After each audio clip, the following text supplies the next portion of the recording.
समय हमारे साथ हो तो हम स्वयं को राजा मान लेते हैं। वही समय यदि विरुद्ध हो जाए तो रंक बनने में समय नहीं लगता। इसलिए मनुष्य की एक आदत होती है, बुरे समय के लिए कुछ बचा कर रखता है। संबंधी, मित्र बुरे समय में साथ छोड़ देते हैं। यश, मान बुरे समय में चला जाता है। तो व्यक्ति सोचता है क्यों ना धन संचय कर। धन का तो कोई मन नहीं होता जो समय आने पर बदल जाए।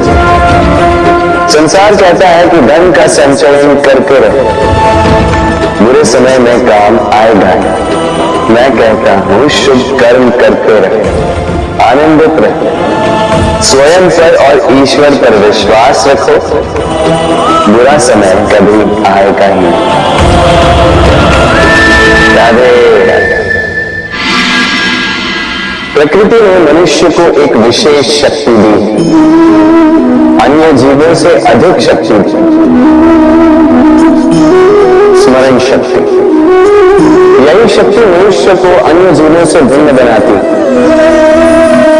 इतिहास लिखने की प्रेरणा देती, ज्ञान को पीढ़ी दर पीढ़ी आगे भी बढ़ाती, और जो भूल जाते हैं अधिकतर रूप से वो उपहास और दया के पात्र बन जाते हैं। परंतु क्या यही पूर्णतः सत्य? नहीं। यही स्मरण शक्ति मनुष्य के विकास में सबसे बड़ी बाधा भी बन जाती है, उसके चित्त को दूषित कर देती है। बुरे अनुभव, किसी का दिया गया धोखा, किसी का किया गया कटाक्ष मनुष्य भुला नहीं पाता, और फिर लग जाता है प्रतिकार। पहले समय नष्ट करता है प्रतिकार की तैयारी में, फिर समय नष्ट करता है प्रतिकार का अवसर ढूंढने में। यदि संतोष पाना, यदि जीवन में आनंद पाना है तो स्मरण शक्ति का सदुपयोग कीजिए। अपनी स्मरण शक्ति को केंद्रित कीजिए केवल अच्छी बातों और अच्छी यादों की। जीवन में प्रसन्नता आए। राधे राधे। मनुष्य अपने परिवार के लिए क्या कुछ नहीं करता, दिन रात परिश्रम करता है ताकि अपने परिवार की आवश्यकता पूर्ति के लिए धन कमा सके। परंतु क्या केवल धन कमाना पर्याप्त है? आप कहेंगे हाँ, क्यों? धन से सब कुछ मिलता है, विद्या मिलती है, घर मिलता है, औषधि मिलती है, क्या कुछ नहीं मिलता। ये सब एक सीमा तक ठीक, किंतु तनिक मन से सोच के देखिए, जब बालक रोगी होता है तो वो उस कड़वी औषधि को क्यों पी लेता है? इसलिए क्योंकि उसके पिता ने उस औषधि को धन से खरीदा नहीं, बल्कि इसलिए क्योंकि उसके सामने खड़ा उसका पिता, उसे उन पर विश्वास है कि वो उसे कुछ नहीं होने देंगे। ये विश्वास, ये संस्कार, ये सीख कभी धन से नहीं मिलती। ये मिलती है उस समय से जो माता पिता ने अपने संतान के साथ बिताया।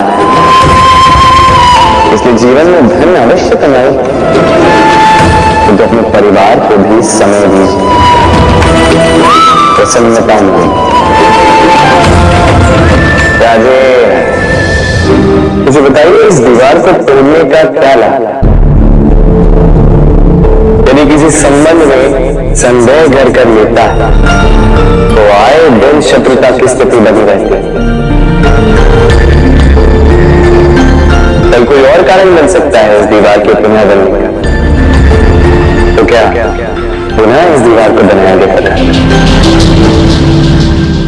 संबंध की पवित्रता वैसी होनी चाहिए जैसे एक माता और संतान के प्रेम में होती है, निश्चय, निर्दोष।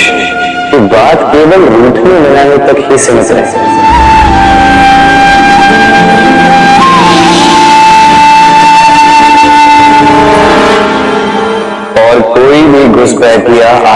भावों को दूषित न कर पाए, ना कोई वस्तु, ना कोई परिस्थिति, ना कोई व्यक्ति,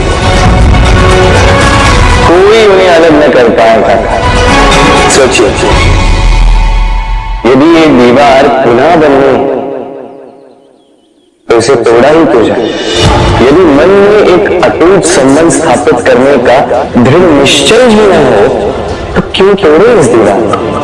बताइए, है विश्वास, है अटूट विश्वास कि ये संबंध कभी ना टूटेगा?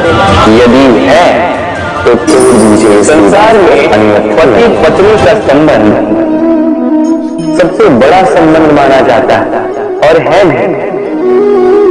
सप्तपदी लेकर 7 जन्मों तक दोनों एक दूसरे के साथ जुड़ जाते हैं, एक दूसरे के अर्धांग बन जाते हैं।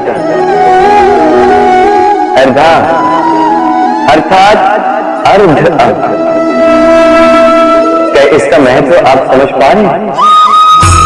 अपना समस्त जीवन किसी के साथ बांटना, क्योंकि संसार के सारे पति पत्नी एक दूसरे के साथ अपना समस्त जीवन बांट सकते हैं?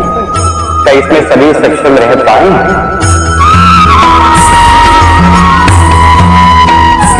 अपना जीवन किसी और के साथ बांटने के लिए सबसे महत्वपूर्ण बात है स्वीकृति, स्वीकार करना। सामने वाले व्यक्ति को स्वीकार करना, उसकी अच्छाइयां भी, उसकी बुराइयां भी। संपूर्णतः रूप से व्यक्ति को स्वीकार करना होगा, तभी ये संबंध बढ़ेगा, तभी ये संबंध और भी सुंदर बनेगा।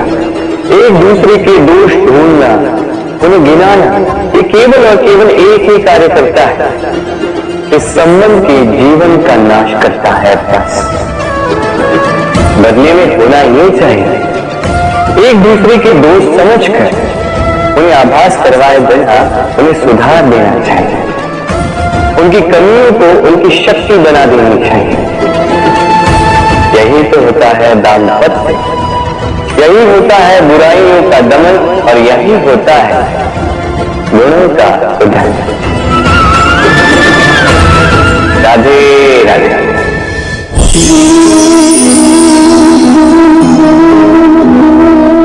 कंकर इतना छोटा सा कि उंगली पर आ जाए, किंतु सोचिए यदि यही कंकर आंख में लग जाए तो कितनी बड़ी समस्या बन जाता है।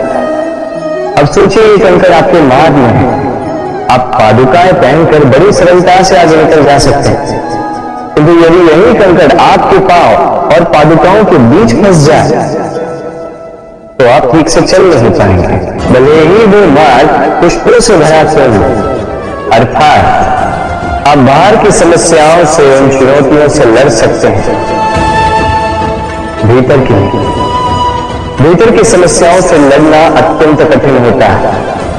इसलिए सर्वप्रथम आप भीतर से शक्तिशाली हो जाइए, भीतर से पूर्ण हो जाइए, फिर आप इस संसार के समस्त समस्याओं और चुनौतियों से लड़ सकते हैं, आप विजयी हो सकते हैं। राधे।